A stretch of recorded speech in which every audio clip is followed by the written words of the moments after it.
You know, it's easy to think we see the whole picture of the world around us. But what if I told you that a lot of what we call reality is, well, it's engineered? Today, we're going to pull the curtain back on the unseen machinery of control and look at how secrecy can literally create a reality of its own.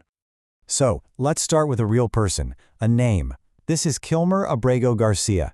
He's a man from Maryland, and what happened to him shows you the shocking power of these hidden systems.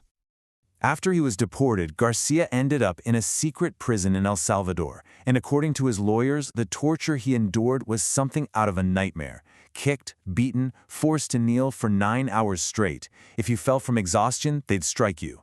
He was completely cut off from the world, incommunicado. Okay, but here's the kicker. The part that makes this whole thing so unbelievable. Garcia's deportation wasn't some clerical error. It was a direct act of defiance. A U.S. federal judge had issued a court order to stop his removal, and the government just did it anyway. They operated completely outside their own laws. And that's where this warning comes from, a whistleblower inside the Justice Department who was actually fired for telling the truth. And his takeaway is absolutely chilling. They can do that to anyone. Just think about that. If a system can ignore its own courts to send someone to a secret prison, it means no one is really safe. Right, so you're probably asking, how on earth does this even happen? Well, it's not just one bad decision. We're talking about a whole system, an entire architecture of control. And its foundation, the bedrock it's all built on, is secrecy. At the heart of this is a concept called the vicious cycle of secrecy. It's like a feedback loop from hell.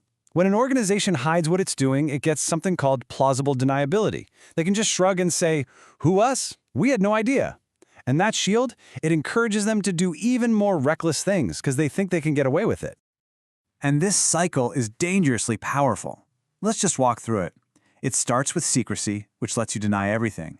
That deniability makes you feel bold, so you act recklessly. But eventually, that recklessness causes a huge embarrassment. And what's the response? Not honesty. Nope. The demand is for more secrecy to cover it all up. And boom, the cycle starts all over again, stronger than before. And listen, this playbook is not new. Back in the 70s, the CIA director literally burned files from the MK-Ultra mind control program. His reason, and I quote, to prevent others from knowing what they had been doing. Now, fast forward to today, you have lawmakers being blocked from inspecting a detention facility for some vague safety reasons. Reasons that apparently don't apply to the people forced to live there. The goal is exactly the same. Keep prying eyes out. So we've talked about hiding the truth. That's one thing. But what happens when the game changes? What if the goal isn't just to hide reality anymore, but to actually engineer a new one from scratch? This is where we get into this really wild and frankly pretty unsettling concept, hyperstition. Think of it like a self-fulfilling prophecy on steroids. It's a story, a piece of fiction, that's so powerful and spreads so far that it actually starts to change how people behave. And if enough people start acting like the story is true, well, it becomes true. The fiction literally makes itself real. And this marks a huge shift in tactics.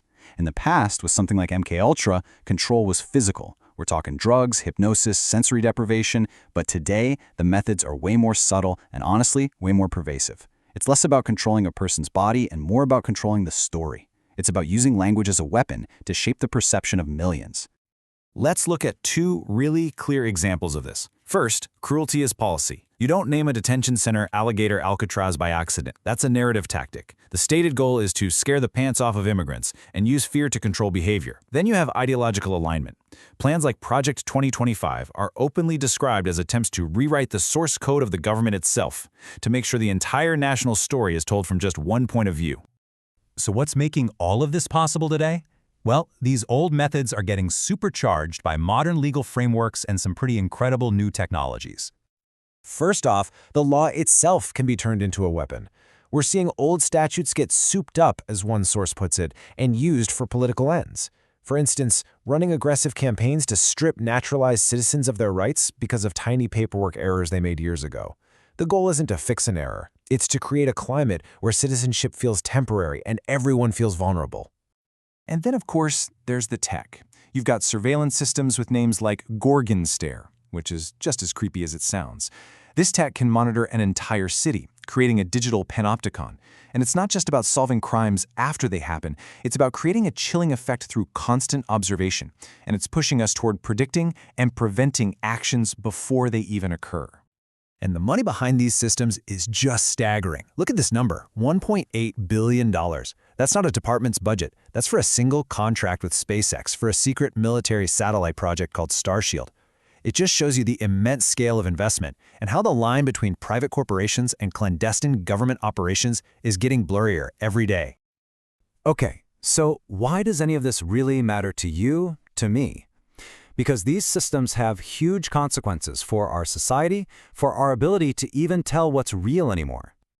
When you put it all together, the result is a society where trust just evaporates. We're left in a climate of fear, where we feel vulnerable to forces we can't even see. The line between truth and fiction gets so blurry that we end up in what one source calls a fractured hall of mirrors, where you can never find a clear reflection of the truth. It means that now, more than ever, public vigilance isn't just a civic duty, it's a survival tool. And that leaves all of us with a final, really vital question to think about. In a world where realities are actively built, where narratives are weapons, and secrecy is used to hide and distort, what tools do we even have left?